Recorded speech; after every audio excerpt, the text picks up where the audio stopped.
राजपुर गांव के लोग बहुत ही मेहनती हैं। एक समय पर ये गांव बंजर जमीन हुआ करता था और यहाँ के लोगों ने उस बंजर जमीन को खोदकर यहाँ पर खेती करना शुरू किया और उनकी मेहनत से ही इस गांव में जीवन संभव हो पाया है। मैं सोच रहा था कि हमारे गांव का कुछ विकास होना चाहिए ताकि गांव को जीवन जीने के लिए और भी सुख सुविधाएं मिले। हाँ, तुम ठीक कह रहे हो भाई, पर ये होगा कैसे? और कैसे? जाकर हमें सरकार से इस बारे में बात करनी पड़ेगी। तुम भी कैसी बातें कर रहे हो भाई? आज तक क्या सरकार ने हमारे गांव के लिए कुछ किया है भला, जो अब कुछ करेगी? हाँ, बात तो तुमने ठीक कही है, पर हमें एक बार कोशिश तो करनी ही चाहिए। तो ऐसा करो, तुम ही जाकर बात कराओ। अगर बात बन गई तो बहुत अच्छी बात, और नहीं बनी तो इससे अच्छी और बात कोई हो ही नहीं सकती। तुम्हारी बात तो मेरी समझ में ही नहीं आई भाई, पर मैं जाकर देखता हूँ, क्या पता सरकार को मेरी बात समझ में आ जाए। नंदू वहाँ से सीधे सरकारी विभाग की तरफ जाता है। पूरा दिन पैदल चलने के बाद शाम तक वो सरकारी दफ्तर में पहुँच जाता है और वहाँ जाकर देखता है कि दफ्तर से सभी लोग जा चुके हैं और वहाँ का चपरासी दफ्तर को ताला लगा रहा है। कौन हो भाई तुम, और इस समय कहाँ जा रहे हो? मैं नंदू हूँ, राजपुर गांव से, और अपने गांव के विकास के बारे में बात करने के लिए यहाँ आया हूँ। अभी तो ऑफिस बंद हो गया है, ऐसा करो तुम कल आ जाओ। ठीक है, मैं कल आता हूँ। नंदू वहाँ से फिर से पैदल घर के लिए चल देता है और उसको घर पहुँचते पहुँचते रात हो जाती है। पैदल चलकर बहुत थक गया हूँ, अभी जल्दी सो जाता हूँ ताकि कल जल्दी सरकारी दफ्तर जा सकूं। नंदू सुबह का बासी खाना खाकर सो जाता है, पर वो आज बहुत थका हुआ है, इसीलिए सुबह को उसकी नींद देर से खुलती है। वो बाहर आकर देखता है कि सूरज तो सिर पर चढ़ आया है। ये मुझे आज क्या हो गया? आंखें नहीं खुली। जल्दी से दफ्तर के लिए निकल जाता हूँ, नहीं तो आज फिर से देर हो जाएगी। नंदू बिना खाना खाए ही सरकारी दफ्तर के लिए निकल पड़ता है। वो दिन भर भूखे पेट ही पैदल चलकर शाम होने से पहले दफ्तर जा पहुंचता है। वहां देखता है कि एक लेडी दफ्तर से बाहर निकलने के लिए आ रही है। जी, क्या आप इसी दफ्तर में काम करती हैं? हाँ, क्यों? मैं नंदू हूँ, राजपुर गांव से। नंदू आगे कुछ कह पाता, तब तक वो लेडी उसे टोकते हुए कहती है, तुम्हारी जो भी समस्या है कल ऑफिस में आकर बताना, अभी तो मैं घर जा रही हूँ। आप घर जा रही हैं, पर अभी तो ऑफिस का समय है। क्यों नहीं जा सकती घर? तुम कौन होते हो मुझे रोकने वाले? जी, मैं आपको रोक नहीं रहा हूँ, बस इतना कह रहा हूँ कि आप मेरी समस्या सुन लीजिए और आपसे जो हो सकता है उसका समाधान करने की कोशिश कीजिए। अभी मैं घर जा रही हूँ, तुम कल आ जाओ, मैं कल तुम्हारी समस्या सुन लूंगी। देखिए मैडम, मैं कल भी आया था और देखा कि दफ्तर में कोई नहीं है, इसलिए आज जल्दी आ गया, और आज भी आप जल्दी घर जा रही हैं। आप कम से कम मेरी समस्या तो सुन लीजिए। मैं अभी कुछ भी नहीं सुनूंगी, जो भी कहना है कल आकर कहना। इतना कहकर वो लेडी वहाँ से चली जाती है। नंदू उसको आवाज भी लगाता है, पर वो लेडी उसकी आवाज को अनसुना करके अपने घर चली जाती है और नंदू अपना उदास चेहरा लिए दफ्तर को देखने लगता है। तभी वहाँ का चपरासी बाहर आता है और दफ्तर को ताला लगाता है। कल आ जाओ भाई, इसी तरह यहाँ पर खड़े रहने का कोई मतलब नहीं है। तुमने कल भी यही बात कही थी भाई, इसलिए आज मैं जल्दी आ गया था, लेकिन तुम्हारी ये मैडम तो आज समय से पहले ही चली गई। अब इसमें हम क्या कर सकते हैं? अफसर लोग हैं, अपने हिसाब से आते जाते हैं, अब भला उनको कौन रोक सकता है? अब तो मुझे यही इंतजार करना पड़ेगा, क्योंकि क्या पता कल जब मैं घर से आऊं तब तक तुम्हारी मैडम फिर से घर चली जाए। जैसी तुम्हारी मर्जी। वैसे यहाँ रात को बहुत ठंड लगती है, तुम उसकी चिंता मत करो, मैं अपने गाँव की भलाई के लिए ये ठंड सह सकता हूँ। वो चपरासी वहाँ से चला जाता है और नंदू वहीं दफ्तर के बाहर अगली सुबह होने का इंतजार करता है। पूरी रात वो ठंड में ठिठुरता है और अगली सुबह होने पर मैडम के आने का इंतजार करता है। आधा दिन बीत जाने के बाद मैडम दफ्तर में आती हैं। नंदू उनके पास जाता है और अपनी समस्या बताता है। मैडम, हमारे गांव में सरकार द्वारा कोई भी विकास नहीं हुआ है, इसलिए मैं चाहता हूँ कि सरकार हमारे गांव में कुछ योजनाएं लाए ताकि गांव वालों का जीवन और भी सुलभ हो सके। तुम्हारे गांव में खेती तो होती है ना? जी हाँ, हमने खुद ही खेत बनाए हैं, हाथों से खोद कर। जब खेती होती है तो इससे ज्यादा और क्या चाहिए तुम लोगों को? खेतों में अनाज बो और उसे काटो। फिलहाल हमारे पास तुम्हारे गांव के लिए कोई भी योजना नहीं है। नंदू उनसे बहुत रिक्वेस्ट करता है, पर वो उसकी बात का कोई जवाब नहीं देती और नंदू को मन में निराशा भरकर वहाँ से खाली हाथ अपने गांव वापस लौटना पड़ता है, जहाँ पर नमकू उसको देखकर समझ जाता है कि क्या बात है। तुम्हारे उदास चेहरे ने सब कुछ बता दिया है, पर तुम चिंता मत करो, हम सब मिलकर कुछ न कुछ उपाय जरूर निकाल लेंगे। अब सभी गांव वाले एक पंचायत बिठाते हैं और वहाँ पर फैसला लेते हैं कि अब इस गांव को पर्यटन के हिसाब से बनाना पड़ेगा। इसीलिए सभी गांव वाले मिलकर गांव में तरह तरह के फूलों के पौधे लगाते हैं। अब देखना, लोग हमारे गांव में घूमने के लिए आएंगे।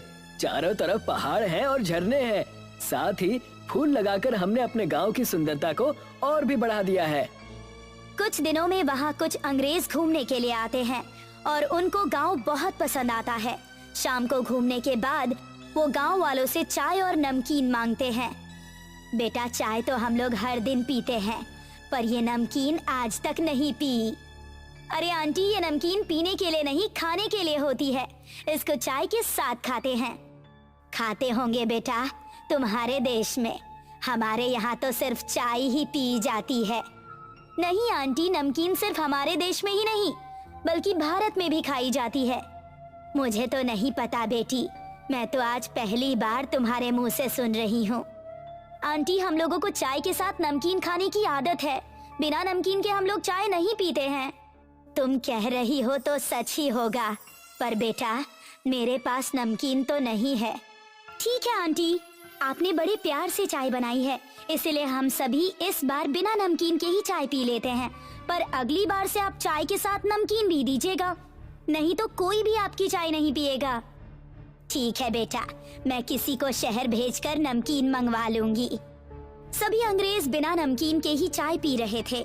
थोड़ी चाय पीने के बाद उनको बिना नमकीन की चाय पसंद नहीं आती और वो सभी चाय फेंक देते हैं। ये देखकर बूढ़ी अम्मा को बुरा लगता है। अंग्रेज बूढ़ी अम्मा को उनकी चाय का पैसा देते हैं और वहाँ से चले जाते हैं।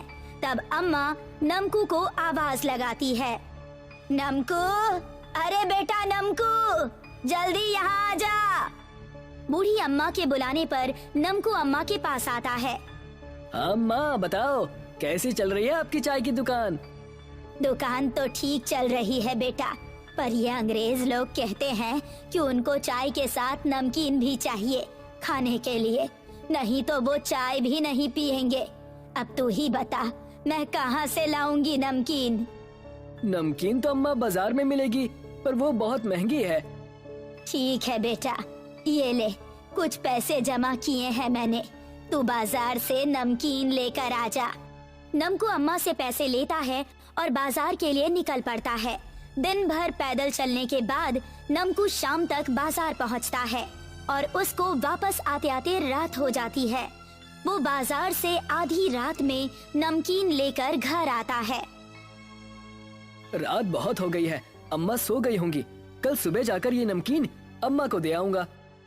नमकू सो जाता है और सुबह होने पर अम्मा के पास जाकर नमकीन अम्मा को देता है।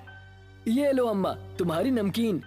अम्मा नमकीन की पुड़िया अपने हाथों में पकड़ती है। ये क्या है नमकू, ये तो थोड़ी सी है। क्या तू और तेरे घर वाले रात को मेरी नमकीन खा गए? नहीं अम्मा, ये तुम कैसी बातें कर रही हो? मैं भला तुम्हारी नमकीन क्यों खाऊंगा? तुमने जो पैसे दिए मैं उन पूरे पैसों के ले आया। तो क्या उतने पैसों में इतनी ही नमकीन मिलती है? हाँ अम्मा, नमकीन का दाम बहुत ज्यादा है। तुम जितने की एक हफ्ते में चाय बेचती हो, उतने पैसे में तो सिर्फ 2 लोगों को एक बार चाय के साथ खाने के लिए नमकीन आएगी। तो क्या मुझे अपनी चाय की दुकान बंद करनी पड़ेगी? नहीं अम्मा, मैं कुछ उपाय निकालता हूँ, क्योंकि ये समस्या सभी गांव वालों के लिए है जिनकी चाय की दुकान है। गांव में फिर से एक पंचायत बैठती है और सभी लोग इस निर्णय पे पहुंचते हैं कि जैसे गांव में बाकी चीजों की खेती की जाती है, उसी तरह से गांव में नमकीन की भी खेती की जाए। हाँ, ये सही बात है, हम लोग आज से नमकीन की भी खेती करेंगे। अब इस बार सभी लोग अपने अपने जमा किए हुए पैसों से बाजार से नमकीन खरीद कर ले आते हैं और उसको अपने अपने खेतों में बो देते हैं।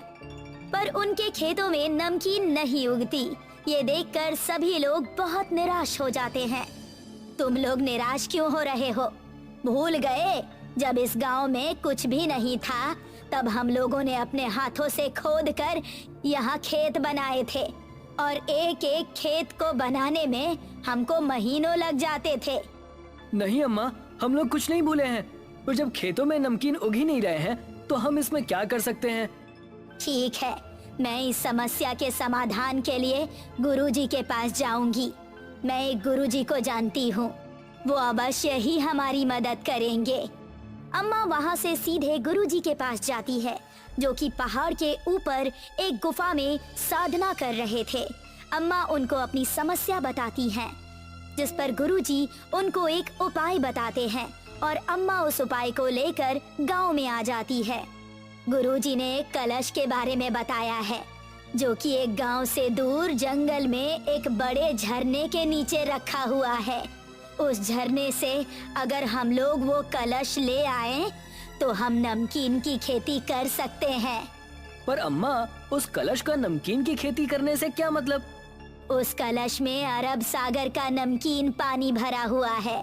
अगर हम उस पानी को अपने खेतों में छिड़केंगे तो उससे हमारे खेतों में नमकीन उगाएंगे। ठीक है अम्मा, तो हम आज ही उस कलश को लेने के लिए जाएंगे और तुम भी हमारे साथ चलोगी। गांव के सभी लोग बूढ़ी अम्मा के साथ जंगल की तरफ जाने लगते हैं। कुछ देर तक पैदल चलने के बाद वो लोग झरने के पास पहुंच जाते हैं। ये वही झरना है बेटा, जिसके बारे में गुरुजी ने बताया था। वो देखो, वहाँ नीचे कलश दिखाई दे रहा है। नमकू कलश को लेने के लिए जाता है, पर झरने के बहाव से वो बह जाता है। ये देखकर गांव वाले चिंतित हो जाते हैं। लगता है पहले हमें इस झरने की दिशा को बदलना होगा। पर ये तो बहुत कठिन काम है अम्मा। हमको भी तो आसान काम करने की आदत नहीं है ना बेटा। और वैसे भी कलश मिलने के बाद तो हम लोगों का जीवन आसान होने ही वाला है। चलो आ जाओ। अम्मा और नमकू के साथ सभी गांव वाले झरने के ऊपर पहाड़ी पर चढ़कर कुदाल और फावड़े से खोदने लगते हैं और खोदकर झरने की दिशा बदल देते हैं। उसके बाद नमकू जाता है और कलश उठाकर ले आता है। ये लो अम्मा, तुम्हारा कलश। ये मुझ अकेले का कलश नहीं है। इसका जादुई नमकीन पानी सभी गांव वालों को बराबर मिलना चाहिए, ताकि सभी अपने खेतों में इसका छिड़काव कर सकें। सभी लोग उस कलश के जादुई नमकीन पानी को अपने खेतों में छिड़कते हैं, जिससे उनके खेतों में नमकीन उगाती है, जो कि बहुत ही स्वादिष्ट और लाजवाब थी। अब जो भी अंग्रेज वहां घूमने आता, उनको चाय के साथ वो नमकीन भी दी जाती, जिसके बदले वो गांव वालों को अच्छे पैसे देते और धीरे धीरे गांव में पर्यटन बढ़ने लगा। पायल के बाबा शरद कैंसर के मरीज थे। इनके इलाज के लिए कमला कई घरों में नौकरानी का काम किया करती थी। कमला सुबह से शाम काम ही किया करती थी, कभी इस घर में तो कभी उस घर में। और रात को थकी हारी जब वो घर लौटती तो अपने घर का भी सारा काम किया करती थी। माँ, तुम मुझे खाना बनाना सिखा दो, कम से कम मैं ये तो कर सकती हूँ। हाँ हाँ, धीरे धीरे तू सब सीख जाएगी। कमला अपनी बेटी को खाना बनाना सिखाने लगी। जैसे जैसे कमला बोलती वैसे वैसे पायल किया करती थी। कुछ दिनों में पायल खुद ही खाना बनाने लगी। माँ, मैंने खाना बना लिया। अरे वाह, स्कूल से लौटकर तूने खाना भी बना लिया?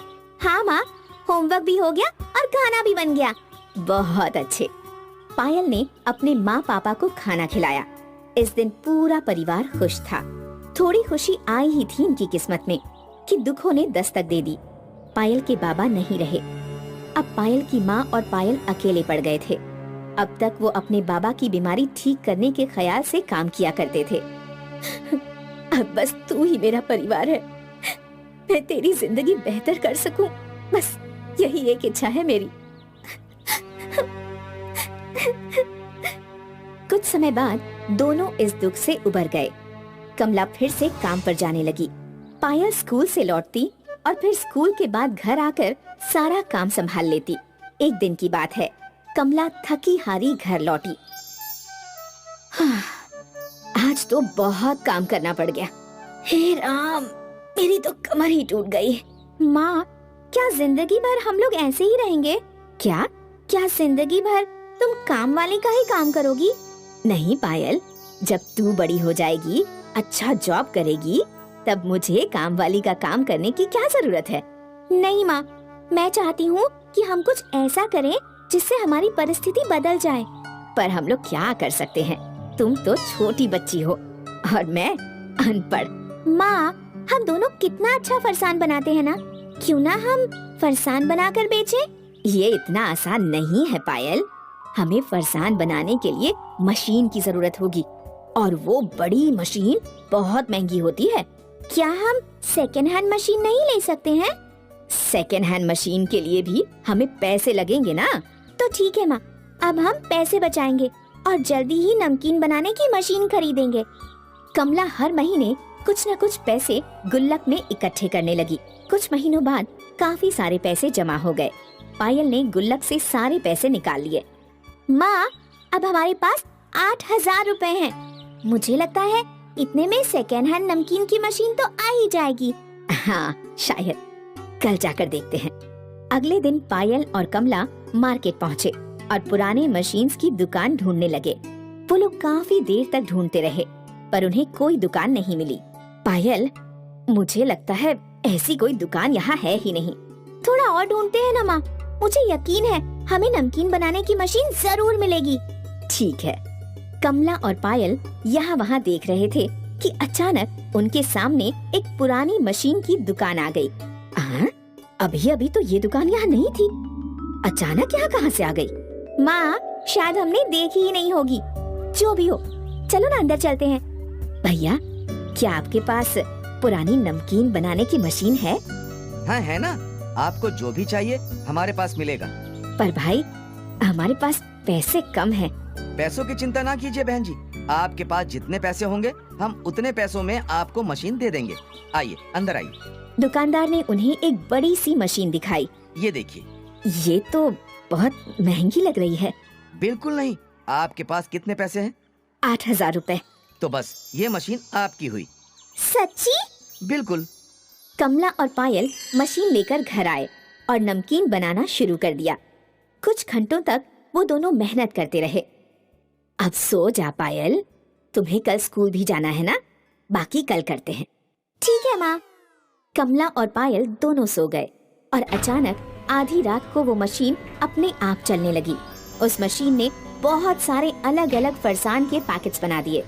जब कमला और पायल सुबह उठे तो सारा घर फरसान के पैकेट से भरा हुआ था। माँ, क्या तुमने रात में ये सब किया? नहीं, मुझे लगा कि तुमने किया होगा। वो दोनों हैरान थे कि आखिर ये फरसान के पैकेट बनाए किसने, पर जो भी था उनकी मदद ही कर रहा था। अगली रात उन दोनों ने फिर से ढेर सारा नमकीन बनाने की तैयारी की और सो गए। इस रात भी मशीन अपने आप नमकीन बनाने लगी और पैक करने लगी, पर इस रात मशीन की आवाज से पायल की नींद खुल गई।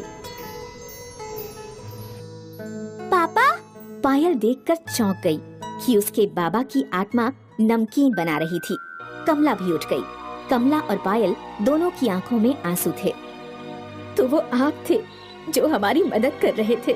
मैं जीते जी तो तुम दोनों पर बोझ बना रहा, अब मरने के बाद तुम दोनों की मदद करना चाहता हूँ। पर पापा, आप हमें क्यों छोड़ के चले गए? मैं कहीं नहीं गया बेटा, मैं यहीं तेरे साथ हूँ और हमेशा तेरे साथ ही रहूँगा। जादुई नमकीन की मशीन मिलने के बाद उनकी जिंदगी बदल गई। उन्होंने अपनी खुद की दुकान खोल ली और अब कमला काम वाली का काम नहीं करती थी। शायद इसलिए कहते हैं, माँ बाप अपने बच्चों से हद से ज्यादा प्यार करते हैं, इतना कि मरने के बाद भी उनका भला ही सोचते हैं। गुंजनपुर गांव में रवि नाम का एक नाई था। वह बहुत ही चालाक था। वो लोगों को अपनी बातों में उलझाकर उनकी कटिंग के मुंह मांगे पैसे लेता था। लोग भी उसकी मीठी मीठी बातों में उलझ जाते थे। एक दिन रवि अपने एक कस्टमर की कटिंग कर रहा था। तभी गांव की एक लड़की निशा वहां से निकल रही थी। तभी वो रवि को इस तरह लोगों को बेवकूफ बनाते देख मन में सोचने लगी, ये रवि नाई तो कितना ठगी है, गांव के लोगों को कैसे ठग रहा है। कुछ तो करना पड़ेगा इसका, वरना लोगों को ऐसे ही लूटता रहेगा। रवि नाई के बारे में सोचती सोचती निशा घर पहुंच जाती है। निशा के परिवार में वो और उसके पिता ही थे। निशा जैसे ही घर के अंदर दाखिल होती है, निशा के पिताजी सुदेश निशा को देखकर पूछते हैं, क्या हुआ बेटा, तुम इतनी परेशान क्यों लग रही हो? सब ठीक तो है? कुछ नहीं पिताजी, बस यूं ही मैं कुछ सोच रही थी। क्या सोच रही हो बताओ। क्यों ना मैं हमारे गांव में खुद का सैलून डाल लूं। पर बेटा गांव में रवि का सैलून है और वो बहुत पुराना है और सभी गांव वाले उसी के पास आते हैं। हाँ पिताजी मुझे पता है, पर वो एक नंबर का ठगी है, सिर्फ लोगों के पैसे लूटता है और कुछ नहीं। मुझे उसको सबक सिखाना है। पर बेटा वो तो बहुत पुराना है और गांव वाले उस पर यकीन करते हैं। पुराना है पर मेरी तरह टैलेंटेड नहीं। उसकी कटिंग में कोई खास बात नहीं है। हाँ ये तो तुम सही कह रही हो, पर अब तुम क्या करोगी? अब मैं खुद का सैलून खोलूंगी, यूनिक क्लासिक हेयर सैलून। और उस सैलून के लिए जगह? उसका इंतजाम मैं कर लूंगी पिताजी, आप चिंता न करें। आप बस सैलून खोलने की तैयारी कीजिए। अच्छा ठीक है बेटा। दूसरे दिन निशा तैयार होकर सुबह सुबह गांव के गज्जू काका के घर पहुंच जाती है। गज्जू काका बरामदे में बैठे अखबार पढ़ रहे होते हैं। निशा अंदर जाती है। गज्जू काका निशा को देखकर कहते हैं, अरे निशा बेटा, आओ आओ बैठो बेटा। निशा गज्जू काका के सामने खाट पर जाकर बैठ जाती है।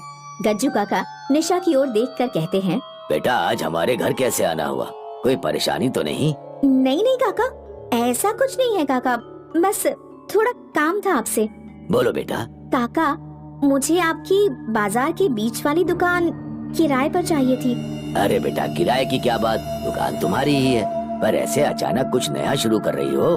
हाँ काका, मैं गांव में एक नया हेयर सैलून शुरू करना चाहती हूँ। पर बेटा गांव में तो पहले से ही एक हेयर सैलून है रवि का, और गांव के सारे बूढ़े से लेकर बच्चे जवान सब वहीं जाते हैं हेयर कटिंग करवाने। हाँ काका मुझे पता है, पर वो एक नंबर का ठगी है, और वैसे भी पिताजी की तबीयत की वजह से मुझे गांव ही रहना पड़ेगा, और मैं हेयर कटिंग में स्पेशलिस्ट हूँ, इसीलिए मैं इसी काम को आगे बढ़ाना चाहती हूँ। ठीक है बेटा, जैसी तुम्हारी इच्छा। गज्जू काका अंदर जाकर दुकान की चाबी लेकर आते हैं और निशा को दुकान की चाबी देते हुए कहते हैं, लो संभालो बेटा, ये दुकान आज से तुम्हारी। कुछ दिनों में निशा हेयर सैलून शुरू कर लेती है, पर कोई भी उसके सैलून में नहीं आता है। निशा बहुत उदास हो जाती है और एक कोने में बैठ जाती है। तभी उसके दिमाग में एक आइडिया आता है, क्यों ना मैं पहले कुछ लोगों की फ्री में कटिंग करके मार्केटिंग करूं, जिससे मेरे सैलून का प्रचार हो सके, और फ्री हेयर कटिंग स्टार्ट करती है। थोड़े दिन में उसके सैलून पर भीड़ लगना शुरू हो जाती है। निशा गांव के लड़कों और आदमियों की उनकी पसंद की कटिंग करती है, जिससे सब लोग उसकी कटिंग से बहुत प्रभावित होते हैं और रवि की दुकान पर जाना छोड़ देते हैं। इस बात का रवि को बहुत बुरा लगता है। एक दिन वो निशा के पास आता है और कहता है, लड़की होकर हेयर सैलून खोल रखा है और मेरे सारे ग्राहक भी खा रही हो, चुपचाप अपना ये सैलून बंद कर दो और जाकर कोई दूसरा काम करो। रवि की बातें सुन सैलून में बैठे लोग भी बाहर आ जाते हैं। निशा रवि की बात सुनकर रवि को एक जोर से थप्पड़ मारती है और कहती है, तुम्हें शर्म नहीं आती है? पहले तो अपने ही गांव के लोगों को कटिंग के ज्यादा पैसे लेकर लूटते हो, और फिर मुझे आकर धमकी दे रहे हो। हिम्मत कैसे हुई तुम्हारी मुझे धमकी देने की? इतने में गांव के सारे लोग भी निशा का साथ देने आ जाते हैं और रवि को मारना शुरू कर देते हैं। गांव वालों की मार से बचकर रवि भाग जाता है।